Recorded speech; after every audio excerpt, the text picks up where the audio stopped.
Sige po mga kapatid, bago tayo dumako sa pagbasa ng ating teksto sa umagang ito, let us have a short recap sa kung paano natin binabaybay o tinatahak itong series natin sa Acts or sa Book of Acts. Kung maalala nyo mga kapatid, napag-aralan natin ang Panginoong Hesukristo ay muling nabuhay mula sa mga patay, and it is the first day of the week marking the inauguration of the new creation. And for 40 days, He appeared to His disciples, teaching them about the kingdom of God and commanding them not to leave Jerusalem, but rather, yung command sa kanila, wait for the promise of the Father. On the 40th day, He ascended into heaven and is seated at the Father's right hand as the exalted King. At pinakita yun ng clouds kung saan ito yung nag-envelope doon kay Christ, signifying His enthronement, His exaltation as King. The apostles then returned to Jerusalem, where the apostolic office was restored to its full number through the appointment of Matthias. Now, 10 days later, at ito po yung ating pag-aaralan ngayon, 10 days later, on another Sunday, they were gathered together. When something remarkable happened, the ascended Christ poured out His Holy Spirit upon His people. This is the Pentecost of the New Covenant, the inauguration of the New Covenant community, the public birth of the church, and the beginning of her worldwide mission. So, mga kapatid, buksan po natin yung ating mga Biblia sa Acts chapter 2. At ang tatalakayin po natin sa umagang ito ay yung verse 1 hanggang 4. Acts chapter 2, verses 1 to 4. This is the infallible word of the Lord. When the day of Pentecost arrived, they were all together in one place. And suddenly there came from heaven a sound like a mighty rushing wind, and it filled the entire house where they were sitting, and divided tongues as of fire appeared to them and rested on each one of them. And they were all filled with the Holy Spirit and began to speak in other tongues as the Spirit gave them the utterance. Salamat sa Panginoon. Maaari na po kayong magsiupo, mga kapatid. Tayo po ay dumulog sa Panginoon sa panalangin.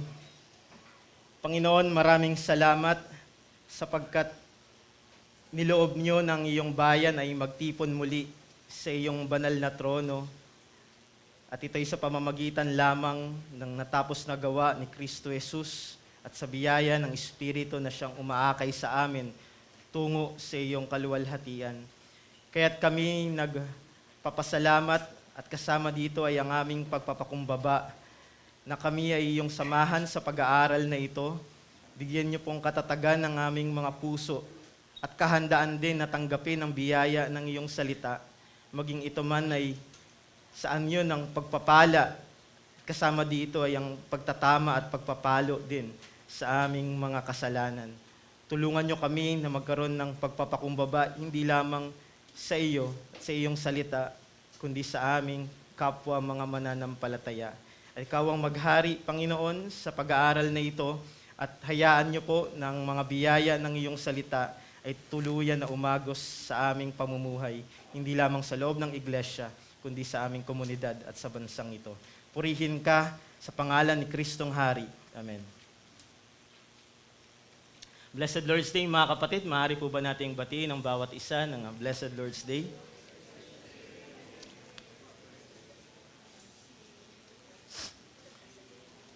And so, what a beautiful sight yung binasa natin to find these disciples truly devoted to one another.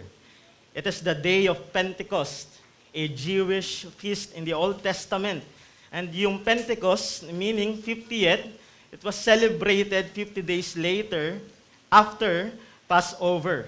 And it corresponds to the Feast of Weeks sa Old Testament o yung tinatawag na Shavuot. And it was a harvest festival during which the Israelites brought their first fruits of their harvest to the Lord. Now, dito po sa Acts chapter 2, sa ating binasa, may kita natin that merong greater and more glorious harvest that is about to take place For every event sa Old Covenant pointed forward to a greater reality and fulfillment in the New Covenant. The Lord promised that the threshing floors shall be full of grain. And Christ said to his disciples, "Lift up your eyes and see that the fields are white for harvest." John chapter 4. At sinabi rin ng Panginoong Hesukristo, the harvest is plentiful. At itong great harvest na ito, itong glorious harvest na ito yung makikita natin ngayon dito sa event ng Pentecost. And just as these fishermen became fishers of men, so the harvest celebrated at Pentecost is no longer merely a harvest of grain, but points us towards the greatest harvest, the greater harvest of souls from every nation under heaven. And so this will be our message this morning, that Pentecost is the climactic, covenantal gift of God's presence by which the ascended Christ sends His people to the nations and gathers the nations into one people through the gospel. Kaya kung mapapansin natin dito mga kapatid, yung Pentecost, it is not merely the public birth of the church. It is not merely a promise of comfort to God's people. It is the continuation and extension of Christ's public ministry through the power of the Holy Spirit and through the church. Now, to reveal yung nature nitong New Covenant mission na ito, itong great harvest na ito, God visibly manifested His presence through these two divine emblems. And may encounter natin ito sa verse 1 to 4. It is through these two divine emblems, wind and fire. Ito sana yung gusto kong maging title ng ating team ngayon, Wind and Fire. Kaso naisip ko, mukhang pangalan ng banda o pangalan ng isang album. So, ginawa natin itong The Spirit-Filled Church. Now, meron lamang tayong 2 punto sa pag-aaral na ito. At kung familiar kayo doon sa centrifugal force, and then yung centripetal force, hindi ko siya mahipapaliwanag sa inyo comprehensively. Pero yung idea is, sa centrifugal force, ito ay inward force pulling an object inwardly. Tama ba? And then yung centripetal force, ito ay pseudo force, no, na nag-push away ng isang object from the center. So yung ganong idea tila makikita natin dito sa Book of Acts. Merong sense kung saan yung Pentecost ay merong power to extend the presence of God, the tabernacle, His glory to all the nations, and in one sense, the nations are gathered into one body of Christ. And this is our first point. God's people are sent to the nations. Ito yung centrifugal force ng Pentecost. Now, kung titingnan niyo po, babalikan natin yung Genesis. The wind is associated with the Spirit of God. Di ba, binasa natin kanina, when suddenly a violent wind filled the entire house. Wind is associated with the Spirit of God who creates life and order. When the Lord God formed the man of dust from the ground, He breathed into his nostrils the breath of life. And si Adam doon sa Genesis, hindi lamang siya merely tumanggap ng oxygen doon. He became a living creature. The breath of God animates man. It gives him the ability to breathe the breath of life and to speak words of life to all creation. At hindi ba napaka-amazing nun mga kapatid, dahil every time pala na tayo'y humihinga, every time we breathe, we presupposes God as our creator, our origin, derivative sa Kanya yung ating buhay. And despite Satan's attempt to ruin this divine purpose by deceiving the first man, God in His sovereign decree meant it for good by promising a second Adam, so that through him, many people would truly become alive. For Christ has the Spirit without limit or measure, and He promised sa Joel chapter 2 that He would pour Him out upon His people. He would pour His Spirit upon His people. He would give His church His Spirit and fill her with power to proclaim the words of life. Anong sabi sa Joel 2, your sons and your daughters, your old men and your young men, even on the male servants and female servants, in those days I will pour out my Spirit, says the Lord. And so Christ accomplished far more than the first Adam ever could. Now, kung papansinin niyo po, in Acts chapter 2, ang sabi dito, it came to an hour, suddenly, sabi dito, and suddenly, it came to an hour they did not expect. It came at an hour they did not expect. Suddenly, a sound like a mighty rushing wind came from heaven.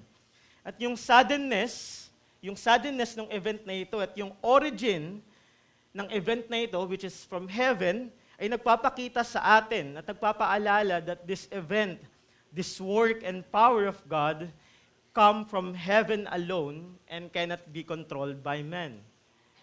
And what a shame then sa mga modern churches ngayon, they imagine that they can manipulate the Spirit with the wave of a hand or any human methods. Whereas Christ, sinabi niya kay Nicodemus, kung naalala niyo po yun, yung kanilang conversation sa John chapter 3, the wind blows where it wishes, and you hear its sound, but you do not know where it comes from or where it goes. Then this mighty rushing wind filled the entire house. And remarkably, mga kapatid, wala sa kanila yung nasaktan. They were not harmed. Bakit? Dahil sa presensya ng Diyos, alam natin, walang sino mang tao bilang makasalanan ang makakatindig sa kanyang harapan. No man can withstand the glorious presence of God. For example, in Exodus chapter 40, verse 34, when they erected that tabernacle, ang sabi doon, then the cloud covered the tent of meeting, and the cloud of the Lord filled the tabernacle. And then, anong nangyari kay Moses? Moses was not able to enter the tent of meeting because the cloud settled on it. It filled the entire house, the tabernacle, and the glory of the Lord filled the tabernacle. In 1 Kings chapter 8, verse 10, when the priest came out of the holy place, a cloud filled the house of the Lord, so that the priest could not stand to minister because of the cloud. For the glory of the Lord filled the house of the Lord. But here sa Acts chapter 2, mga kapatid, we see something so marvelous because the Holy Spirit makes His dwelling among them. Ang sabi ni Luke sa kanyang account, they were all filled with the Holy Spirit and began to speak in other tongues as the Spirit gave them utterance. At naniniwala po ako, mga kapatid, that this mighty rushing wind that filled the house and the disciples, sinisignify nito hindi yung isang individual experience. Ito yung karamihan na mania sa maraming churches ngayon pagdating sa doctrine ng kanilang Holy Spirit. It is something tinitingnan nila na individual experience. But here it signifies more than that. I believe it signifies that God's Spirit has come to dwell in His new covenant temple. And He comes not as a destructive wind, a destructive hurricane, but as the covenantal wind that gathers and sends His people forth to conquer the nations with the gospel. Ano lamang yung gusto kong i-point dito, bakit ko binanggit kanina yung dalawang items sa physics, the centrifugal and centripetal force, is sa Pentecost, mga kapatid, makikita natin yung isang reversal event. So let me point this. The Pentecost event reversed the direction of God's temple and presence. The localized presence of God under the Old Covenant becomes global under the New Covenant. Under the Old Covenant, meron lamang isang tabernacle, merong one temple, one priesthood, one holy city, one nation. But under the New Covenant, the dwelling place of God is no longer localized in a single place. It is no longer localized in a single tabernacle. It is found among a spirit-filled people. Ang kanyang presensya ay nananahan sa bawat iglesia. We see God's presence in the churches of Galatia, in Ephesus, in Colossae. His presence is here in Reformed Baptist Church of Malabon, in Quezon City, Laguna, Antipolo, at sa bawat tapat na iglesia ng Panginoon. And we may even say it this way, that the church becomes the chariot of the glory of God. She carries the aroma of Christ, as Paul says in Corinthians, a fragrance from death to death for those who are perishing, and from life to life for those who are being saved. So kung saan sa Old Testament ang presence ni Yahweh ay localized sa temple sa Jerusalem, in the New Covenant, ito ay sa lahat ng iglesia. Ito ay global. Ito ay sa lahat ng bansa. So the centripetal mission of the Old Covenant becomes the centrifugal mission of the New Covenant. Under the Old Covenant, peoples and nations came to Jerusalem, but under the New Covenant, the church goes from Jerusalem, Judea, Samaria, and to the ends of the earth. Di ba yun yung pinag-aralan natin last sermon? And imagine niyo yung thrill ng mga disciples na ito. They are filled with thrill and excitement as they proclaim that Jesus is Lord, the one true King in the very face of Caesar. For this was no ordinary wind that filled them. It was the power of the ascended Christ Himself. Anong sabi sa Old Testament? Who makes the clouds His chariot and rides on the wings of the wind. That is the Lord Jesus Christ. He now propels His church like the wind that fills the sails of a ship, causing the gospel to move swiftly to the farthest corners of the earth. Isang case na gusto kong banggitin sa atin, mga kapatid, if you have your Bible, open it in Ezekiel chapter 37. At I know very familiar kayo dito in Ezekiel chapter 37, verses 1 to 14.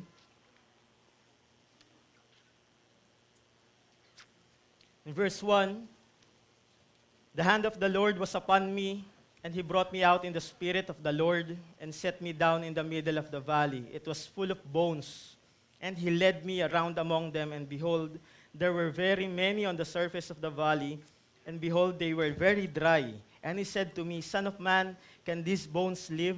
And I answered, O Lord God, you know. Then He said to me, prophesy over these bones, and say to them, O dry bones, hear the word of the Lord. Thus says the Lord God to these bones, behold, I will cause breath to enter you, and you shall live. And I will lay sinews upon you, and will cause flesh to come upon you, and cover you with skin, and put breath in you, and you shall live, and you shall know that I am the Lord. So I prophesied as I was commanded, and as I prophesied, there was a sound, and behold, a rattling, and the bones came together, bone to its bone. And I looked, and behold, there were sinews on them, and flesh come upon them, and skin had covered them, but there was no breath in them. Then He said to me, prophesy to the breath, prophesy, Son of man, and say to the breath, thus says the Lord God, from the four winds, O breath, and breathe on this slain, that they may live. So I prophesied as He commanded me, and the breath came into them, and they lived and stood on their feet, an exceedingly great army. Then He said to me, Son of man, these bones are the whole house of Israel. Behold, they say, our bones are dried up, and our hope is lost. We are indeed cut off. Therefore prophesy and say to them, thus says the Lord, behold, I will open your graves, and raise you from your graves, O my people, and I will bring you into the land of Israel. And you shall know that I am the Lord, when I open your graves and raise you from your graves, O my people, and I will put my spirit within you, and you shall live, and I will place you in your own land. Then you shall know that I am the Lord. I have spoken, and I will do it, declares the Lord.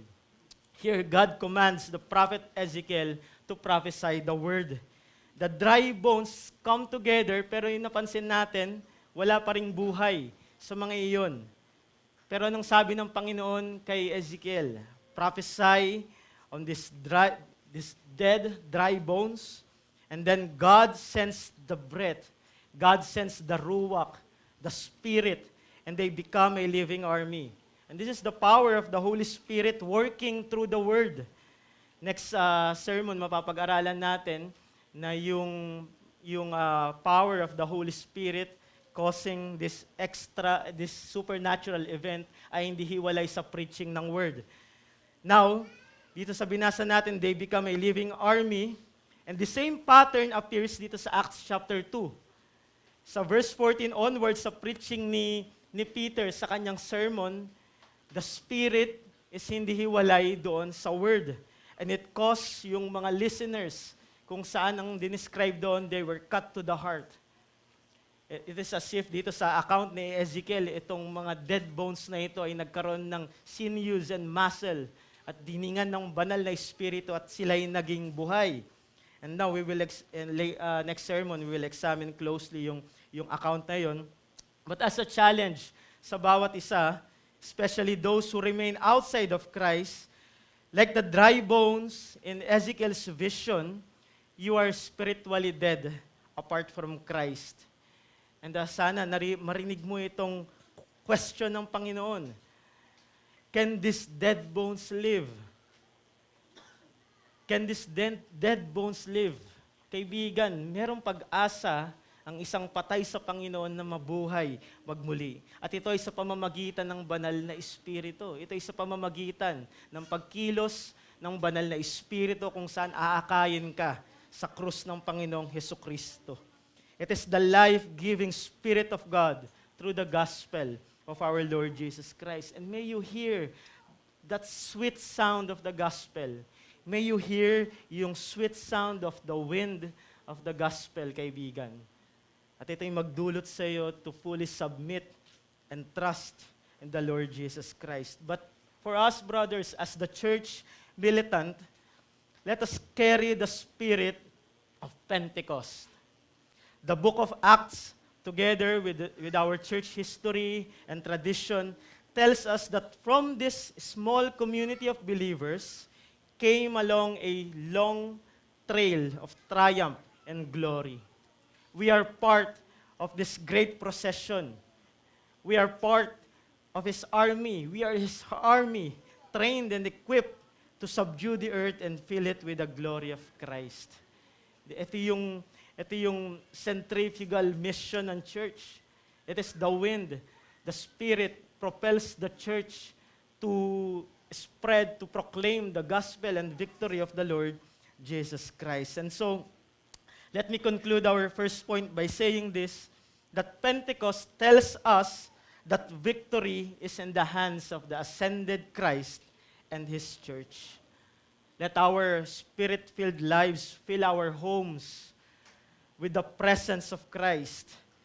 May we become a sweet-smelling aroma of Christ, the gentle breeze of the gospel to our relatives, hindi lamang sa ating tahanan, kundi sa ating mga katrabaho, sa ating mga kasama sa eskwelahan. Now, brothers, secondly, yung verse 3, ang sabi dito ni Luke,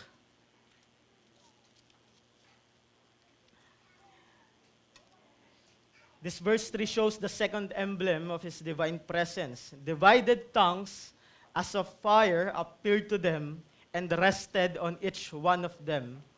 And they were all filled with the Holy Spirit and began to speak in other tongues as the Spirit gave them utterance.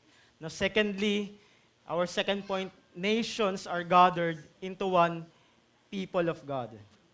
Nations are gathered into one people of God. Now, fire is one of the most prominent forms ng theophany in the Old Testament. It is the visible manifestation of God's presence at pinapakita nito yung kanyang holiness, yung kanyang glory, yung kanyang power and judgment. Kung maalala nyo, in the Old Testament, sa giving, Moses was terrified doon sa burning bush. sa Exodus chapter 3. And later, in Exodus chapter 19, the Israelites trembled in fear at the giving of the law on Mount Sinai. Ang sabi doon, for the mountain was wrapped in smoke because the Lord God had descended on it in fire. Their fear was entirely appropriate. Tama lang naman yun. Because ang sabi sa Old Testament, sinabi sa Deuteronomy, the Lord your God is a consuming fire, a jealous God. And appropriate lang yung kanilang response. God is a consuming fire. And sinabi ito sa Hebrews, kung saan yung Israelites, they trembled in fear, they could not stand yung presence ni Yahweh na bumaba o nag-descend doon sa mountain. He is the fire that destroyed Sodom and Gomorrah, the fire that consumed Nadab and Abihu, and the same fire that came out from the Lord and consumed the 250 men who joined Korah's rebellion. Now, pansinin nyo, that consuming fire, the terrifying presence, ang sabi dito ni Luke, it rested on each one of them. It rested, it dwells on each one of them. At nakikita lang ito ng marami, karamihan tinitingnan na yung tongues of fire is simply nagsalita lamang sila sa ibang language. But when we look back doon sa mga passage na binanggit natin kanina sa Old Testament, we will discover that itong fire na ito, it also marks the covenantal presence of God. It also marks His covenantal acts sa kanyang bayan. Halimbawa, in Genesis chapter 15, verse 17, familiar kayo dun sa passage, merong smoking firepot and flaming torch nung nagkaroon ng covenant si Yahweh kay Abraham. Merong smoking firepot and flaming torch passed between the covenant pieces with Abraham. In Exodus chapter 19, the Mount Sinai is covered in fire when God gives the covenant law. In 1 Kings chapter 18, fire falls upon Elijah's sacrifice. Binivindicate ni Yahweh yung kanyang covenant doon. In 2 Chronicles chapter 7, fire descends upon Solomon's temple at its dedication. Now, the fire of Pentecost, brothers, is a covenant fire. It now rests upon the people of God. The new temple has been consecrated. At ito yung pangako ng Panginoong Hesukristo, hindi ba? We will be baptized with the Holy Spirit, the promise of the Father. So it is a sign that the new covenant is no longer merely a promise sa kanila. It has now become a present reality. It is operational. Another thing na nais kong manotice dito mga kapatid is yung sabi ni Luke, he reported a divided tongues of fire. Hindi niya lamang sinabi na a fire, kundi it appeared a divided tongues as of fire. Now, every person needs a tongue to speak. Every civilization is built through language. Kingdoms are established by words. Families are nurtured by words. Cultures are transmitted by words. And language enables humanity to preserve knowledge, to cultivate culture, and exercise dominion over creation. Yet when the tongue is controlled by wicked men, by wicked hearts, it burns like the fires of hell. It stirs people to seek power, exalt themselves, and rebel against their Creator. As the Lord Jesus Christ said, for whatever comes out of the mouth proceeds from the heart. And when the heart is evil, the very seat of unrighteousness, that little tongue lights up and sets the whole forest on fire. May mga commentators, mga kapatid, that observes this Luke's description of divided tongues intentionally echoes the account of the Tower of Babel. Especially, may iba tinitingnan na ito ay isang term borrowed from the Septuagint. And who can forget Nimrod, a mighty hunter before the Lord? Yet Josephus, in his account, tells us that he ruled in Babel and persuaded the people to attribute their posterity to themselves rather than to God. They sought to build a city and a tower to make a name for themselves. And theologians call this yung twofold nature ng sin. We see here a versio a Deo. Doon sa account na iyon, we see humanity turns away from God. And a conversio ad scripturas. When humanity turns away from God, the result is they seek glory, security, and a name for their own selves. They seek their glory and security to their own tower and their own city. But God came down in judgment and confused their language so that they could no longer understand one another. Very short yung account na yun, but it seems that yung language differences doon does not fully explain yung kanilang dispersion. And I believe the text suggests that a deeper divine judgment brought about the collapse of their civilization. Kaya ako binanggit kanina that when tongues, yung ating words, ay controlled by wicked hearts and wicked men, it burns like the fires of hell. I believe God fully displayed the total depravity of the human heart. He exposed the superficial unity of these people. Pinakita niya na merong peace-faking lang at merong fake unity itong civilization na ito. And God fully displayed and exposed their depravity. Because when communication breaks down, people often resort to distrust, blame, suspicion, slander, envy, factionalism, and gossip. Sa kanila, hindi lamang ito na, sige, hindi na tayo magkaintindihan, let us peacefully separate. Well, I believe they would more likely turn against one another in conflict and division. Siguro hindi na lamang nila basta inaabot yung martilyo, baka binabato na nila dahil hindi na sila magkaintindihan. And this is beyond doon sa confusion ng language. This is yung moral descent ng civilization na ito na hinusgahan at ginudge ng Panginoon.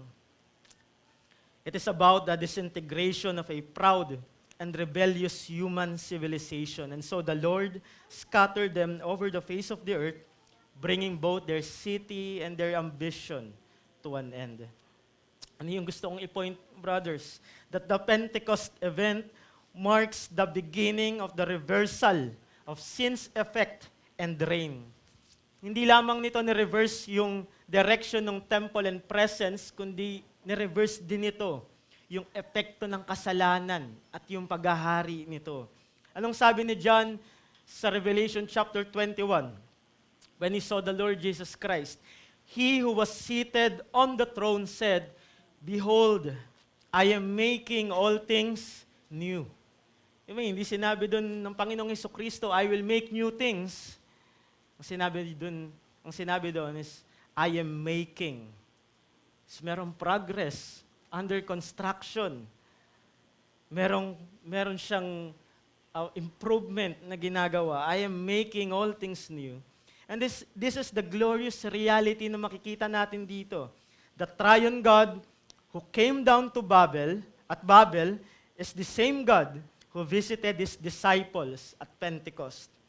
Pero hindi kagaya ng Babel. Dahil sa pagdating ng Panginoon, there is now a new city, a new heaven, and a new earth being built by Christ the King. By His Spirit, He binds His people together and gives them the utterance to proclaim His victory in the languages of every nation under heaven. So that those who were once separated by pride, itong mga taong ito na magkakalayo, magkakaiba ng ugali, magkakaiba ng mga pinanggalingan, because of their pride and sin, separated, are now united as one body in Christ. Christ accomplished what Adam failed to do. Ang ginawa ni Adam, alienation, curse, judgment, condemnation, confusion sa kanyang posterity. Pero anong ginawa ng Panginoong Hesukristo? In Romans chapter 5, Christ brings justification, unity, and life to His people. He breathed His Spirit into us and we became alive as one body in Christ, kagaya ng mga dead bones doon sa valley of dry bones ni Ezekiel. And now we are advancing the kingdom that Christ has established and no one can stop it. Every kingdom of this world, from Nimrod's tower to Nero's empire, has been destroyed by God. But no one can stop the kingdom of Christ. Even the gates of hell shall not prevail against it. Anong sabi ni Paul? If God is for us, who can be against us? And this is something, brothers, that we must always remember, because apart from the Spirit, apart from the faithful preaching and ministry of the Word, alam niyo ba, every Sunday, kung wala ang dalawang ito, kung wala itong duo na ito ng Triune God, every Sunday magagather tayo dito parang kung paano nagagather yung mga tao doon sa pagtayo ng tore. They build a tower for their own glory. At kung wala yung Espiritu at wala yung Ebanghelyo, ganun yung gagawin natin dito every Sunday. We will build a tower for our own glory, for our own selves. Who then can be against us? We ourselves can be against one another if we fail to keep the fire of the gospel burning in our hearts. But thanks be to God through Jesus Christ and the faithful ministry of His Word, because God is that fire that keeps our zeal burning for Christ's kingdom and our love for one another. That extra and supernatural emblems, yung wind and fire doon sa Pentecost, ay nararanasan ng bawat tapat na iglesia ngayon sa pamamagitan ng tapat na paghahayag ng salita, ng tapat na pag-minister ng mga sacraments, at sa pag-iibigan at pagmamahalan ng bawat magkakapatid. And so I challenge you, brothers, that let us demonstrate to one another the sin-reversing effect and power of the Pentecost. Despite our differences and even yung ating mga conflicts and misunderstandings, the language of the gospel must tear down the tower of pride and silence the language of Babel within our hearts. We must not return to Babel just as Israel longed to return to Egypt and become slaves once more. Instead, let us build one another up in love and good works. Meron tayong tower na tinatayo dito, but hindi ito yung ating mga sarili. Ito yung ating mga kapatid. At ang Ebanghelyo ng Panginoong Hesukristo bilang tugatog ng toring iyon. And so, makikita nyo dito sa ating pag-aaral, mga kapatid, yung reversal na ginawa nitong Pentecost. At hindi ito yung mga spirit mania na nakikita natin. Binabago nito yung direction ng ating pamumuhay. The direction of our lives has been reversed. Apart from Christ, this according to Augustine, which is in-echo ni Martin Luther at narinig ko rin kay Pastor Eli, apart from Christ, we are homo incurvatus in se. That is curved inward upon ourselves, seeking our own glory. Di ba yung Panginoon, yung inward force na nagbabind sa kanyang bayan. And yet, because of our sin, meron tayong inward tendency na i-bind, na maging focus ay yung ating mga sarili. But through the Pentecost, through the Spirit of Pentecost, Christ turns our hearts outward. That is extra se. Upward in worship toward God, inward in love towards our brothers and sisters, and outward with the passion to proclaim the gospel to all nations. Kaya ikaw bilang miyembro ng iglesyang ito, bilang mananampalataya, meron ng bagong direksyon. Na-reverse na ni Kristo yung direksyon ng pamumuhay mo. Ano ba yung direksyon ng pamumuhay mo dati? Tungo sa imoralidad, tungo sa kahalayan, tungo sa kasamaan. Pero ni-reverse yun ng banal na Espiritu at ikaw ngayon ay papunta na sa Panginoong Hesukristo. Ikaw ay araw-araw nawawangis sa Kanya. Kaya kung ikaw ay nag-aaral, kung ikaw ay nagmi-minister, kung ikaw ay nagtatrabaho, nagle-labor, hindi ka na ngayon umaakto o hindi mo na ngayon ginagawa yung mga bagay na yun para sa iyong sarili. Hindi na yun pakabig sa iyo dahil merong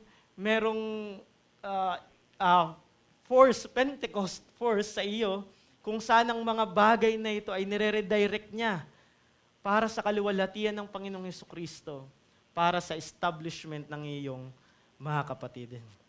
And so let me close sa note na ito that Pentecost tells us that the victory of Christ is first and foremost seen in the unity of His church. We have that post-millennial hope, brothers, tama. But yung hope na yun ay nagsisimula when the church of Christ gather in love and in unity. At yun yung nag-expand, yun yung power na nakikita ng nation na ito, ng community na ito. At pupurihin nila ng Panginoon that Christ is the mighty hunter of God. He is the great King and conqueror of this new heavens and new earth.